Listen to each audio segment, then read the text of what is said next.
শহীদদের বিচার প্রক্রিয়া যদি দৃশ্যমান না হয়, আমরা টেকনাফ থেকে তেঁতুলিয়া পর্যন্ত সারা বাংলাদেশে আমরা এই সরকারের বিরুদ্ধেই আন্দোলন করব।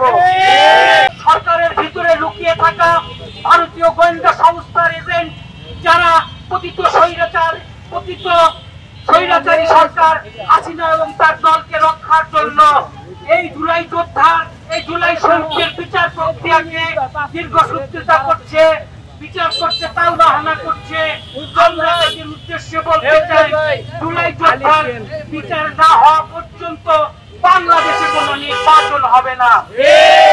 বাংলাদেশে পরিপূর্ণ সংস্কার হতে হবে, যেই সংস্কারের কারণে 1400 যোদ্ধা জীবন দিয়েছে, যেই সংগ্রামে, যেই আন্দোলনের কারণে আপনারা মসনদে বসতে পেরেছেন। আপনাদেরকে ওই পর্যন্ত ক্ষমতায় রাখবো আমরা, যে পর্যন্ত আপনারা শহীদদের পক্ষে আপনাদের পদক্ষেপ থাকবে। যদি জুলাই যুদ্ধে, যদি জুলাইয়ের মহান শহীদদের বিচার প্রক্রিয়া যদি দৃশ্যমান না হয়, আমরা টেকনাফ থেকে তেঁতুলিয়া পর্যন্ত সারা বাংলাদেশে আমরা এই সরকারের বিরুদ্ধেই আন্দোলন করব। আমাদের প্রধান এবং 1 নম্বর দাবি, জুলাই শহীদদের, যারা জুলাই আন্দোলনে শহীদ হয়েছে তাদের হত্যার বিচার করতে হবে। যারা হত্যাকারী তাদের সম্পদ বাজেয়াপ্ত করতে হবে। তাদের যারা আশ্রয়দাতা, প্রশ্রয়দাতা এবং যারা প্রশাসনে থেকে তাদের জন্য সুপারিশ করছে তাদেরকে খুঁজে বের করে আইনের আওতায় আনতে হবে। জুলাই যোদ্ধাদের রক্তের সাথে বেইমানি করে এনসিপি জুলাই যোদ্ধাদের সাথে বেইমানি করে বাংলাদেশের কোন রাজনৈতিক দল আগামী নির্বাচনে অংশগ্রহণ করবে না।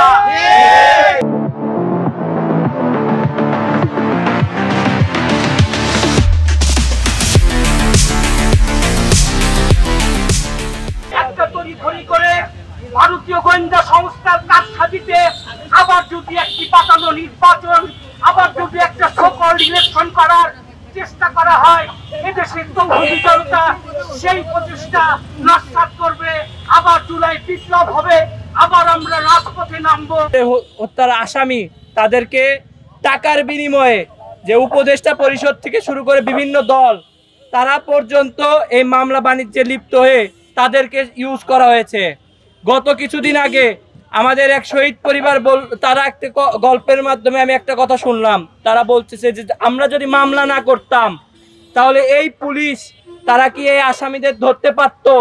আজকে যতটুকু পর্যন্ত ঘোরাফেরার যে সামর্থ্য বিভিন্ন রাজনৈতিক দল বা উপদেষ্টা পরিষদ, তাদের কাছে আমাদের প্রশ্ন যে এই মামলাগুলো যদি না হতো, এই আসামিদের যদি ওই কারাগারে প্রেরণ করা না হতো, তাহলে আজকে আপনারা কোন অবস্থায় থাকতেন, তাদের সাথে কিভাবে ফাইট করতে হতো। আপনারা জানেন যে বিগত 17 বছর যে ফ্যাসিবাদী কালচার যে আওয়ামী লীগের ছিল, তারা কিভাবে মানুষের উপর জুলুম নির্যাতন করে গেছে, কিন্তু সেই লোকদের আজকে আসামি করার পরবর্তী সময়ে আমরা দেখলাম বিভিন্ন লেনদেনের মাধ্যমে উপদেষ্টা পরিষদ পর্যন্ত তার সাথে জড়িত হয়েছে। এরাই কিন্তু সেই মীর জাফর, জগৎ শেঠ কিংবা রাজবল্লভদের বংশধর। এরা আজকে শহীদ পরিবারের সাথে গাদ্দারি করছে। ভিডিও চিত্রে স্পষ্ট দেখা যাচ্ছে যে পুলিশের গুলিতে আমার ভাইটি মাটিতে লুটিয়ে পড়েছে, সেই পুলিশকে জামিন দিতে টাকার কাছে বিক্রি হয়ে যাচ্ছে আমাদের উপদেষ্টা পরিষদ। এর চেয়ে লজ্জাজনক বিষয় মনে হয় বাংলাদেশের ইতিহাসে আর একটিও নেই।